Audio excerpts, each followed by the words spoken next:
안녕하세요. 정신분석이들입니다. 오늘부터 다시 대상관계 공부해 보도록 하겠는데 유명한 대상관계 정신분석학자지요. 페어벤의 성격에 관한 정신분석학적 연구에 대해서 우리 한번 살펴보도록 하겠습니다. 자, 이분의 책은 분열성 성격에 대해서 가장 심도 깊게 나눈 책이 바로 이 책이거든요. 근데 우리 이제 분열성 상태라고 하면 흔히들 정신분열증 환자들을 생각을 하시는데 요건 분열 상태가 가장 깊게 박힌 그런 분들, 심도 깊게 아주 심각하게 박힌 분들이 그분들이고, 우리 모두 일반 신경증 환자들 속에서도, 신경증을 가지고 있는 우리들 일반인들 속에서도 이런 분열성의 성격들은 있다고 얘기를 하고 있습니다. 우리 있지요. 사고가 조금 이원화되어 있는, 이혼론에 사로잡혀 있는 분들도 있고요.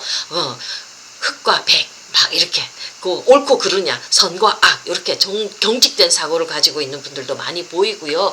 그리고 또 우리 그런 분열성 현상에 대해서는 우리 모두가 또 좀 더 많이 가지고 있거든요. 그래서 우리 요 분열성 성격을 가지고 있으면 이 부부관계가 굉장히 어려워요. 부부간에 뭔가 맞지 않아서 계속 똑같은 부분에서 갈등이 일어나고, 부부관계뿐만 아니라 또 우리 좀 더 친한 친구분들 속에서도 사회적인 관계 속에서 왠지 모르게 맞지 않는 부분들이 있거든요. 그건 억압된 내 분열의 증상들이 나오는 걸로, 그게 증상으로 나와서 관계를 그렇게 힘들게 하는데, 그런 부분들을 우리가 이해할 수 있는데, 관계가 힘든 게 왜 힘든가, 저 사람하고 내 남편하고 내가 왜 이렇게 잘 안 맞고 싸우게 되는지, 똑같은 부분에서 걸리게 되는지, 그런 부분들, 내 안에 어떤 억압된 부분이 있는 거, 분열된 부분이 있는가, 그걸 추적하는 것이 바로 이분의 책입니다. 그래서 관계를 풀어나가는데 이분의 책이 굉장히 도움이 될 것 같거든요. 자, 그럼 먼저 들어가서 분열성 현상입니다. 자, 우리 모두는 이런 분열성 현상에 크고 작든지 조금씩은 가지고 있습니다. 이건 가장 심각한 게 뭐냐면 탈인격화지요. 그 다음에 비현실화, 현실감을 가지지 못하는 정신분열증 환자들의 그런 상태가 가장 심각한 어떤 정신분열성 현상이라고 하면, 우리 조금 경미한 상태로 왠지 진짜 같지 않은 감정, 자기 자신에 대해서 낯선 느낌, 어느 날 문득 내가 아닌 것 같아요. 너무나 나의 어떤 모습이 낯설어요. 조금 심각하게 얘기하면 어떤 사람도 범죄 저질러 놓고 내가 아닌 것 같아요. 내가 한 거 아닌 것 같아요. 나도 내 안에 뭔가 낯선 것이 한 것 같아요. 이러면서 자신에 대해서 어떤 낯선 느낌을 갖는 경우들이 있거든요. 우리 분석할 때도 이런 표현을 하시는 분들이 있거든요. 근데 또 반면에 낯선 것에 대해서 왠지 온 것 같고 알 것 같고 친숙한 느낌이 들 때가 있어요. 나도 모르는 그런 느낌들이 올라갈 때 있거든요. 이런 건 비교적 경미한 거, 이런 것들을 또 올라오고요. 그 다음에 조금 더 들어가면 기시증 같은 거, 데자뷰, 옛날에 한번 와봤던 것 같은 그런 경험들요. 목류병 같은 거, 기억상실증 같은 거, 이중인격, 다중인격, 막 이런 인격이 여러 가지로 갈려있는 것들, 이런 것들이 다 분열성 현상이거든요. 그리고 히스테리 환자들에게서 많이 나오는 거, 해리되는 증상들, 다 요게 조금 심각한 부분에서 이렇게 분열성 현상들이고요. 좀 더 좀 쉽게 얘기할 때는 또 이제 가벼운 정도는 뭐냐면, 사회적 금지에 대해서 굉장히 이 사람들은 강직된 태도를 보입니다. 지켜야 되면은 철저하게 완벽하게 지켜야 되는 거고요. 그 다음에 사회적 금지에 대해서 완전히 무시하는 사람들이 있습니다. 이 사람들 사고는 흑과 백이거든요. 이혼론화 되어져 있거든요. 분열되어 있거든요. 좋고 나쁨이 완전히 분열되어 있기 때문에 철저하게 지키든지, 어떤 사람들은 사회적 금지를 완전히 무시하는 태도를 봅니다. 경직된 태도로. 그래서 범죄를 저지르죠. 반항성 성격 장애자들, 그 다음에 범죄를 저지르는 사람들이 이런 부류에 많이 들어가 있습니다. 또 일에 집중하지 못하는 문제를 갖고 있는 거, 그 다음에 성격 장애들, 편집성 성격 장애나 경계성 성격 장애, 이런 분들이 요 분열의 증상들을 많이 보입니다. 그 다음에 성도착 현상들, 그 다음에 성적인 무능들, 발기부전되는 거, 그런 것들, 성적인 무능들, 그 다음에 강박적으로 자유행위하는 것들, 이런 사람들의 분석하게 들어가면 이런 분열의 증상들이 가장 깊은 곳에 박혀 있습니다. 그 다음에 조금 더 사회적으로 나오면 어떤 분들이 있냐면 광신주의자들, 아주 이단에 빠져서 하나밖에 모르지요. 광적으로 그 종교를 가지고 있는 분들. 그러니까 이 사람들은 좋고 나쁨, 그 사고가 두 가지 패턴밖에 없으니까 저 신이 내가 믿어야 되는 좋은 신이다 싶으면 아주 광적으로 매달리거든요. 그러니까 사탄. 그리고 그 외에 다른 사람들은 완전 사탄 막이거든요. 그래서 굉장히 집단주의적인 성격들이 굉장히 강해요. 그래서 이런 사람들 중에서는 좀 더 잘 선한 것에 이렇게 좀 리비도가 고착된 사람들은 선동가들, 정치 선동가들. 그런 사람들, 그 다음에 아까 제가 얘기했던 범죄자들, 악에 완전히 고착되어 있는 사람들을 보면 범죄자들이 이런 분열의 기제들을 많이 쓰고요. 혁명가들, 또 아까 또 좀 더 얘기하면 공동체를 붕괴시키려는 어떤 사회 변질적인 성격 부류들, 이런 사람들, 공동체를 막 망가뜨리려는 사람들, 그러니까 그런 사람들, 반항성 성격 장애자들, 그런 분들 있죠.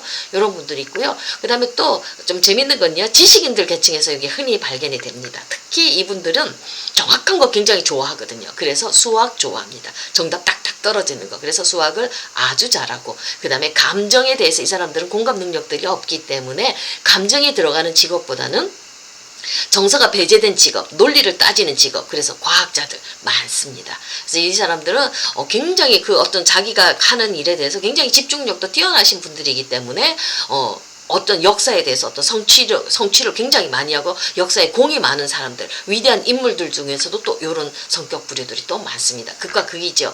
역사에 아주 위대한 인물들도 이 성격 구조를 가지고 있는 분들이 있고요. 반대로 범죄자들, 그런 사람들도 요 분열의 구조를 가지고 있습니다. 그러니까 우리 모두가 다 어느 정도 이 분열의 구조를 가지고 있다고 폐업에는 말을 하고 있습니다. 자, 가장 큰 특징은 이 분열의 구조를 가지고 있으면 부부 갈등이 많이 일어나요. 그래서 이 폐업엔의 이론이 부부 치료나 가족 치료 이론에 좀 많이 들어가 있습니다. 자, 분열성 특징 한번 볼까요? 자, 이 사람들은 전능적인 태도를 가지고 있습니다. 지만 잘났어요. 지만 고고해요. 그래서 도덕적인 자기의 나르시즘이 대단합니다. 그래서 그렇지만 이 겉으로는 그렇게 드러나지만 사실은 이 사람들 속에서는 어떤 열등감들이 굉장히 많지요. 그러니까 또 겉으로는 어떤 열등감이나 굴욕적인 태도 이렇게 보이지만 사실은 그 밑에는 자기 이해, 고고한, 자기가 최고라고 하는 그런 도덕적인 자기애가 아주 높게 숨겨져 있습니다. 이중적인 태도를 많이 보이거든요. 그러니까 어찌됐든지 자기 자신을 최고로 여기는 거, 전능적인 태도가 그런 나르시즘이 과대하게 들어가 있는 그 태도가 이 사람들 속에 들어가 있고요. 그 다음에 또 이 사람들은 왠지 모르게 거리를 둡니다. 사람과의 관계 속에서 스스로 왕따시켜버려요. 나 하나가 전체 학급을 왕따시켜버리는 겁니다. 스스로 고립하고 거리감을 유지하면서 혼자 고고한 척하는 그런 것들을 많이 보이고 있습니다. 그 다음에 집단과 거리 유지하면서 타인을 무시하는 태도,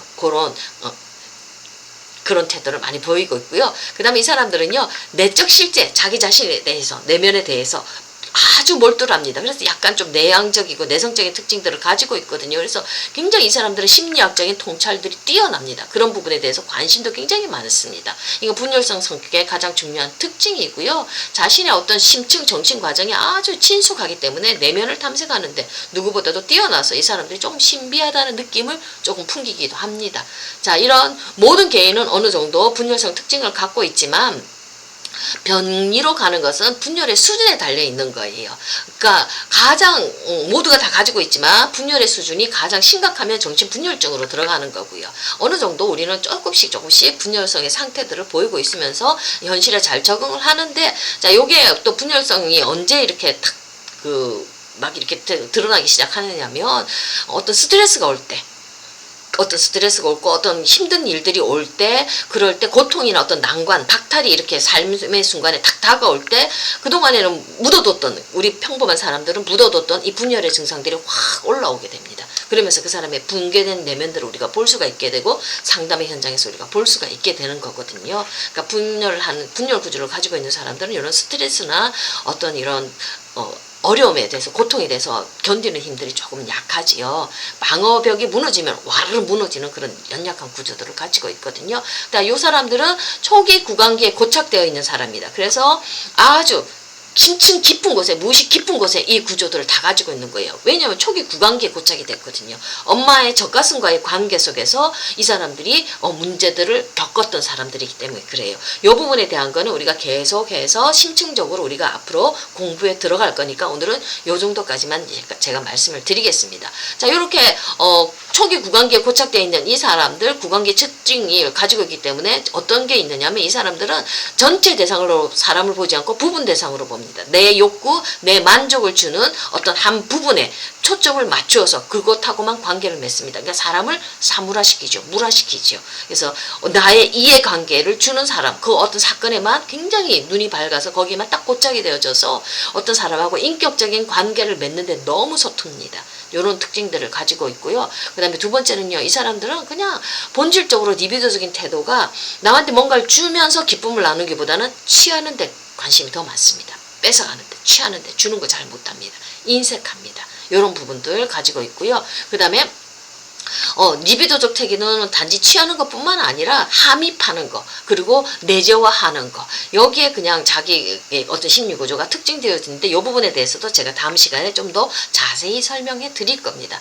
자, 리비도적 상황은요, 포만감과 공허감의 상태에 커다란 중요성을 부여합니다. 엄마 젖을 만지면 먹으면 포만감 가지고, 또 엄마 젖이 이렇게 다 먹고 엄마 젖이 비어져 있으면 공허감을 가지게 되죠. 이런 것들에 따라서 그 사람의 성격 구조가 만들어지고 병리의 구조가 만들어지는데, 요 대목 하나하나는 다음 시간에 제가 다시 한 번 더 자세히 설명해 드리도록 하겠습니다. 자, 이 분열의 구조에 대해서 우리가 좀 더 이해가 깊어지면 아마 관계 맺는데 좀 더 그 어려움들을 우리 선생님들이 극복해 나가는데 도움이 될 것 같습니다. 내가 왜 저 사람하고 이렇게 잘 관계를 맺을 수 없고, 저 사람하고 왜 자꾸, 나는 저런 종류의 사람하고 왜 자꾸 이렇게 싸우게 되고 자꾸 이렇게 관계가 어렵게 되는지, 그게 저 사람의 문제인 줄 알았더니 알고 보니 내 안에 분열의 구조 속에 생겨난 문제들이거든요. 그런 거를 우리가 요 책에서 배울 수가 있습니다. 감사합니다.